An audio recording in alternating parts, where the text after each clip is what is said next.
guys, it's Tony the Cowgirl, and if you're thinking about purchasing a horse, one of the key things is knowing the financial responsibility that comes with owning a horse. Your financial commitment does not stop at the initial purchase point, but I think I will start there, how much it costs to actually purchase a horse. But before I get into that, I am going to turn him out. He hasn't been outside all day, so I'm going to turn him out. Be right back. Okay, to pick up where we left off, the initial price point to purchase a horse is a very wide range. It can range anywhere from $100 all the way up to thousands and thousands and thousands of dollars, even millions of dollars. There's three key elements that factors into the price of a horse. That is how much training the horse has, the breeding of the horse, and if the horse is registered. So if you're looking to get a Grand Prix horse that's been specifically trained for hunting or jumping, then you're going to be on the higher end of that spectrum, at least $15,000 and up. But if you're just looking for your everyday common horse, just leisure horse, the price will be more in the range of $100 to $4,500. Now the breeding also is one of the major factors. So if you're looking for a Frisian or a warm blood, those horses are rare, in high demand. People want them, and they're very, very expensive. But if you're just looking for your everyday common quarter horse, thoroughbred, Appaloosa, those guys will be more in the $1,500 to $4,500 range. And I say that range for them because, once again, training factors into the price as well. So depending on how much training your horse has will determine the price. Another thing is registration. So if you're on a budget, I will say get an unregistered horse, which is considered a gray horse. It's just a horse that is not registered under its breed association. So what the registration, the pedigree basically provides is you're able to track back their bloodline to see if they were specifically bred for a specific discipline, such as barrels or hunting, jumping, things of that nature. Me personally, I purchased my Gelding Herbert for $3,000, and I had a mare. Her name was Abigail, but I had to get rid of her. And I purchased her at $2,500. So the price difference in those guys, once again, is how much training they have. And they both were quarter horses. So,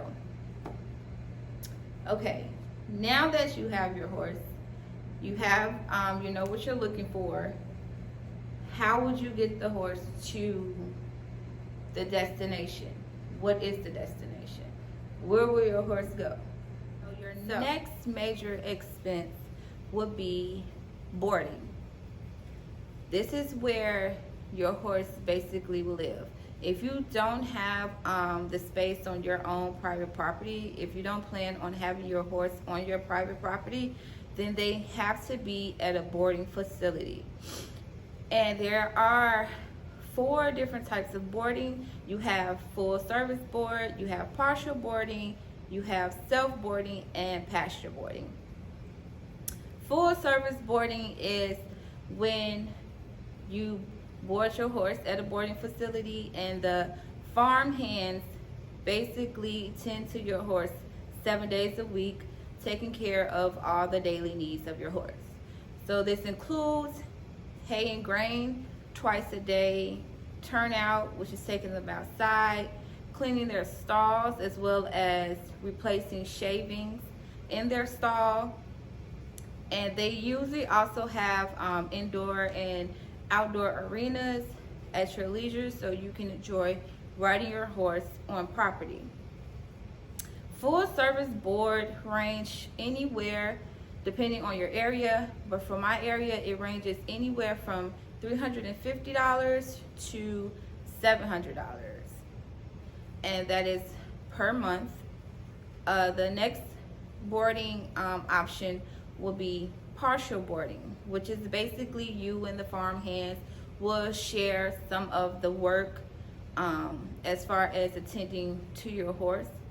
So maybe you will come in and do the feeding, or you will come in and do the shavings, or you may provide the feeding, the gray and the hay for your horse.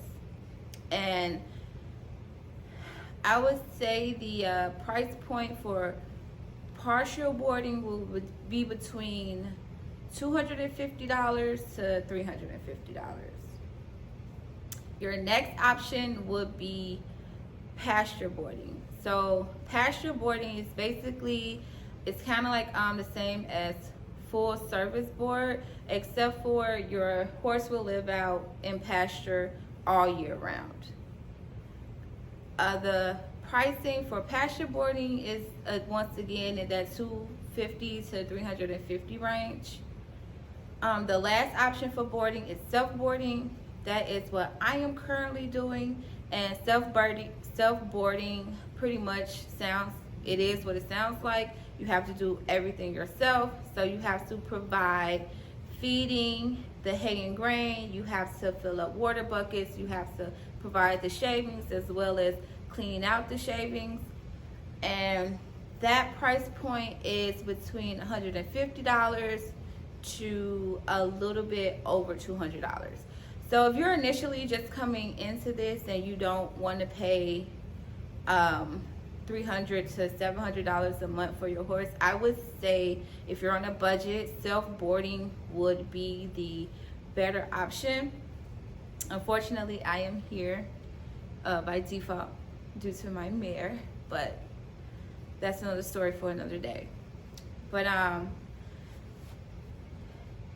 self-boarding, now that I'm actually doing it, it's not that bad.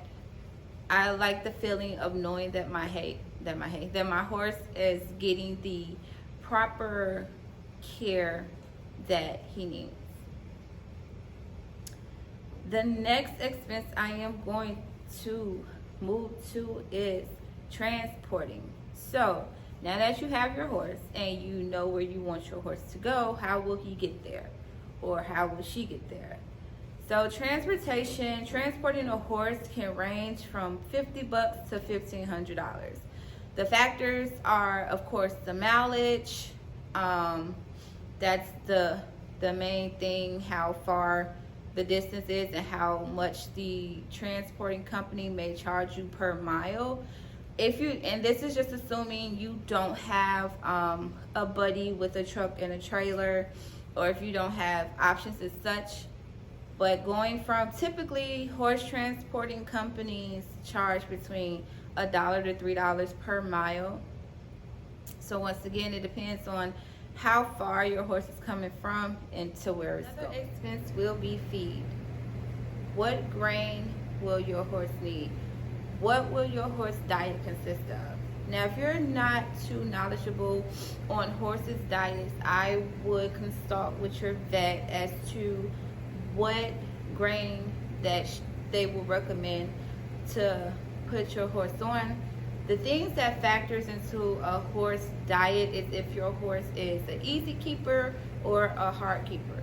So an easy keeper is a horse that can maintain their own weight. They don't drop weight quickly. They're good at holding a solid weight. A hard keeper would be a horse that's completely opposite of that. It's a horse that gets thin and they cannot balance their weight and drops weight fairly quickly. So if you have an easy keeper horse, the grain that you most likely would need is just a maintenance grain to just provide the proper minerals for the horse that may lack in the forage. And my gelding, he's a very easy keeper. He holds his weight really well, even in the winter months. And that's usually where most horses will drop their weight, because They burn more calories in the winter to stay warm, but he's a very easy keeper. So what I feed my gelding is, so this is what I feed my gelding, the Safe Choice maintenance pellets. It is very low in sugar as well as fats. So since my gelding is the easy keeper, he doesn't need a grain that's high in sugar or fat. Now if you have a hard keeper, it would be opposite. You would need a grain that's higher in sugars, just so they can balance and maintain that weight. But like I said, I will consult your vet, because it's just not good to give your horse random things. The next is hay. Hay is a major factor in the horse's diet. I give my horse Timothy and alfalfa mixed hay. These are considered square bales. Square bales, depending on your area, can cost you anywhere from roughly $8 to $10 a bale. If you're doing the more prestigious bale, which are the brown bales, they can range about $40 to $60 a bale. And also, when getting hay, it is very important to make sure it is hay for horses and not just livestock hay. Sheep and like cattle and animals like that can digest hay better than horses can. So when going to go select your hay, be careful in selecting, as it's a key, very, very important that your horse has the right hay. Also, when getting your hay, make sure it's not molded. Moldy hay can be detrimental to your horse and their health if it doesn't kill them. So those are some key things you want to look for when you're going to go purchase hay. Now we have our horse. We know where he's going. We know how to get him there. We know what to feed him. So now, what about the horse's health? Vet bills. So vet costs. Fun. Okay, so there's a few initial vet costs that are key in your horse's health. The first one is, well, going back to you purchasing your horse. This is very much optional. I didn't do it, but I looked up with some pretty good horses. It's something called a PPE, a pre-purchase exam, which basically the vet will come out and give your horse an full body physical to make sure they don't have any lameness. To make they also check their teeth to make sure that the age that the seller is telling you. You can even go as far as getting some blood drawn to make sure the horse don't have any communicable diseases and things of that nature.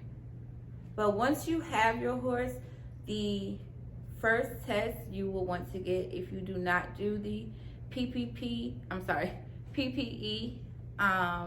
you will want to get a physical exam just to make sure your horse is in good health and they don't have anything or any type of elements that is wrong with them. The next thing you will get are their annually or biannually shots. Depending on your area, there are some other shots that your vet will recommend to you. You don't have to have them, but it is some that are needed, like I said, depending on what area you're in and how much you may travel with your horse, just so they won't pick up diseases and you guys, commuting back and forth. And the annual shots that your horse typically get will be shots in the fall and in the spring. I personally only give my horse spring shots. I don't do the fall and spring. That is personal preference. We don't do a lot of traveling, and he's pretty stable. We've been pretty stable in one barn, so I just personally don't feel the need for the fall as well as the spring, because he's less active in the fall. Also, an initial key factor is a Coggins test.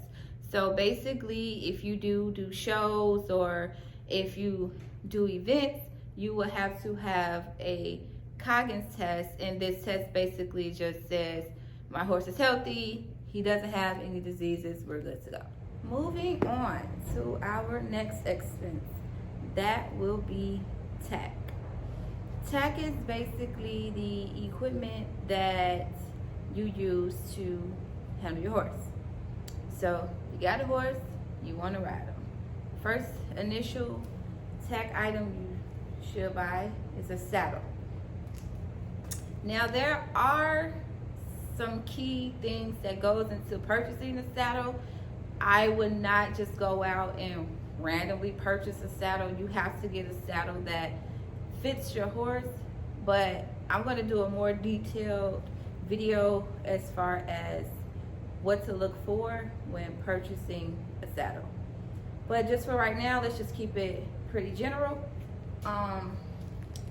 Your saddle, this is a it's a very wide range when it comes to buying tack for your horse. It's really, everything is really just personal preference.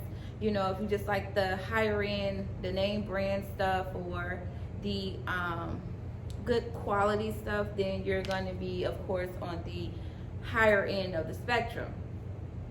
But I personally, as far as the saddle goes, I got my saddle used. It is a real quality saddle. It is a Billy Cook saddle, and he's a very well-known, it's a very well-known brand as far as saddles goes. But I got my saddle used for $500. If you get these guys new, you are going to, if any saddle for that matter, the price point for that will be between $1,500 all the way up to about $4,000. Like I said, it's strictly personal preference. If you just want to get something used, you can pay between $300 to roughly maybe $700, $800. The next thing you would need is a bridle for your horse. So once again, it's personal preference depending on what you want, what you like for your horse. A bridle is roughly, I want to say, between $50, $60. You can get some cheaper, but once again, that is personal preference. I personally, I buy my bridles in sets, which it comes with the bridle as well as the breast collar, and those range between $100 to $200. The next thing is saddle pads. So your saddle pad is what goes under your saddle. Saddle pads roughly range from $50 to $250. Once again, it is personal preference. If you like name brand, the better, higher, good quality. So that is where the price will vary. I personally like, if you guys could see, I like Rainsman saddles. He has in the inside, it's tacky in the inside, so it's non-slip. And Herbert, he doesn't have really defined withers, so he has more of like a oval kind of, he's more round, he's more round, so it's kind of hard to like balance the saddle on him so it doesn't slip basically, and that works really well with him. So your saddle pad, and that would be it. Halters, Hold on, let me go get one of my halters.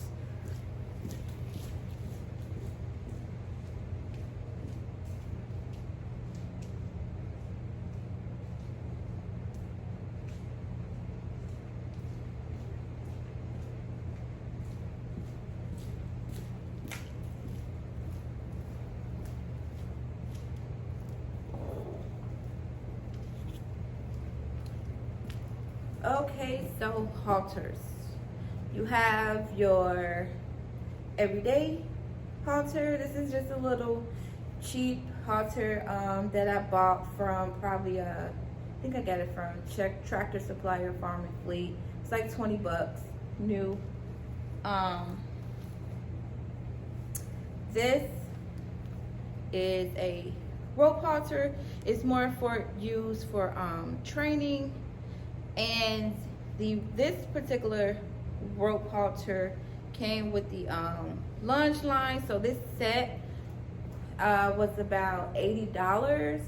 And it was kind of that expensive because when you get your rope halter, you want it to definitely have the right points. You want it to be kind of heavy as well, so it can basically really serve its purpose. So it's of a good quality, so of course, you know, you pay for quality.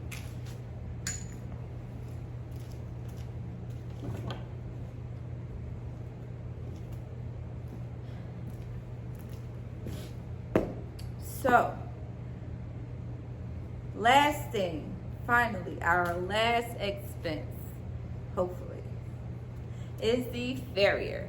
So the farrier is the person who comes out and take care of your horse feet. They trim them, clip them, things of that nature. So farrier expense, once again, depends on your area. It ranges from $30 to $65.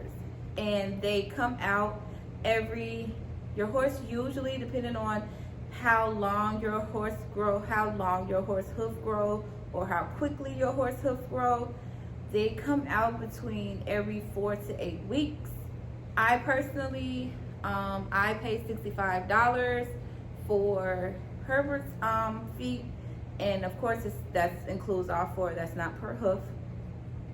And another key thing that will factor into your farrier visit is shoes.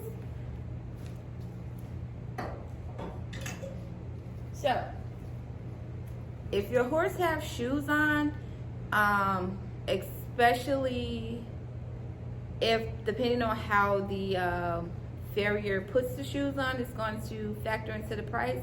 So right now, Herbert is currently barefoot. I remove his shoes in the winter, and that visit just for trimming is $65. Now in the springtime, so probably around April, I will put his shoes back on, but I only put shoes on his front feet. Once again, it's personal preference. His back feet are pretty good. We do some events in the, of course, warmer months, so he's on gravel and things of that nature, so that's why his front feet are a little more sensitive, so that's why I only shoe his front. And when he has shoes on, my farrier expense comes to $115 every 6 weeks.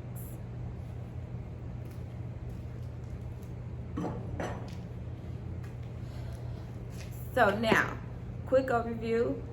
We know the price point of purchasing a horse and the key elements that factors in the pricing. We have our vet bills, the transportation, the boarding, the feeding, the tack, the farrier. I'm hoping I did not leave anything out. I just, decided to cut the camera on and finish this video up today, and hopefully you guys can get some good information out of this video. I believe I touched the basics of purchasing a horse and how much it will cost initially when you get your horse. But if you can come up with any other questions, just drop your comments below, or I'm going to put my email in the link. Feel free to email me as well. And if you haven't already, please like, subscribe, tell a friend, show it off, and please stick around because I'm going to have me and Herbert will have so much more in store for you.